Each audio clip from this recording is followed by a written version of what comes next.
আমন্ত্রণে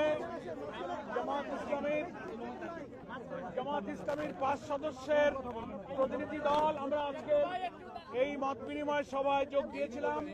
আমাদের দলের নেতৃত্ব দিয়েছিলেন বাংলাদেশ জামাত ইসলামীর সম্মানিত কেন্দ্রীয় নায়েবে আমির, বাংলাদেশ ইসলামী ছাত্র শিবিরের সাবেক কেন্দ্রীয় সভাপতি ডক্টর সৈয়দ আব্দুল্লাহ মোহাম্মদ তাহের, সাবেক এমপি। তিনি এখন আমাদের পক্ষ থেকে তিনি ব্রিফ করছেন।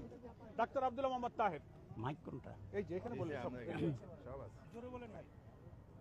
সম্মানিত সাংবাদিক বৃন্দ, আসসালামু আলাইকুম ওয়া রাহমাতুল্লাহি ওয়া বারাকাতুহু। আমাদের এই টিমে 5 জন ছিলেন, এখন আমরা 3 জন আসছি, কারণ বাইরে অনেকক্ষণ অপেক্ষা করতে হয়েছে, যাদের ধৈর্য কম তারা চলে গেছে।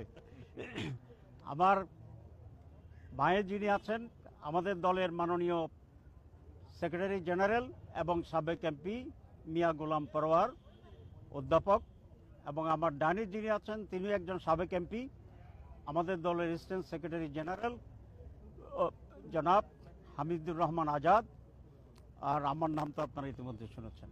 আমি প্রথমে জামাত ইসলামীর পক্ষ থেকে আপনাদেরকে ধন্যবাদ জানাই। দীর্ঘ সময় ধরে আপনারা এখানে উপস্থিত আছেন। আজকে আপনারা ইতিমধ্যে জেনেছেন যে প্রধান উপদেষ্টা এবং রিফর্ম কমিশনের নতুনভাবে যারা সদস্য ছিলেন তাদের সাথে বৈঠক হয়েছে। ওনারা কিভাবে এটা করবেন এবং বিভিন্ন দলের সাথে স্টেক হোল্ডারদের সাথে আলাদাভাবে আলোচনা করবেন সে বিষয়ে আলোচনা হয়েছে। আমরা এই উদ্যোগকে স্বাগত জানিয়েছি।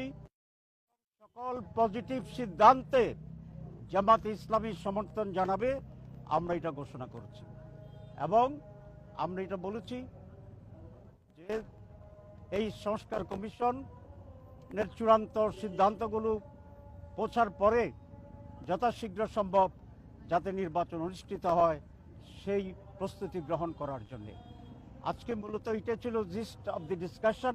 আর ডিটেলসটা ওনারা আমাদেরকে বই দিবেন, সেটা পর্যালোচনা করে আমরা জামাত ইসলামী এবং ওই যে টিম আছে সরকারের তার সাথে আলাদা বৈঠক হবে, মত বিনিময় হবে এবং সেখানেই আমরা আমাদের মূল সিদ্ধান্ত এবং আলোচনা জানাবো। এটাই আজকের মূল প্রতিপাদ্য বিষয়। আপনাদের সবাইকে ধন্যবাদ। আসসালামু আলাইকুম ওয়া রাহমাতুল্লাহ। নির্বাচন নিয়ে আপনারা কোনো প্রস্তাবনা দিবেন যে কোন নির্বাচনটা আগে? আমরা বলেছি যে সংস্কার প্রয়োজন, এই জন্য সংস্কারটার উপরে আমরা ঐকমত্য হই, তারপরে যথাশীঘ্র সম্ভব নির্বাচন অনুষ্ঠিত হবে। প্রধান উপদেষ্টা তো বলছেন আমরা সেটা দেখছি how it goes. Thank you very much. Thank you.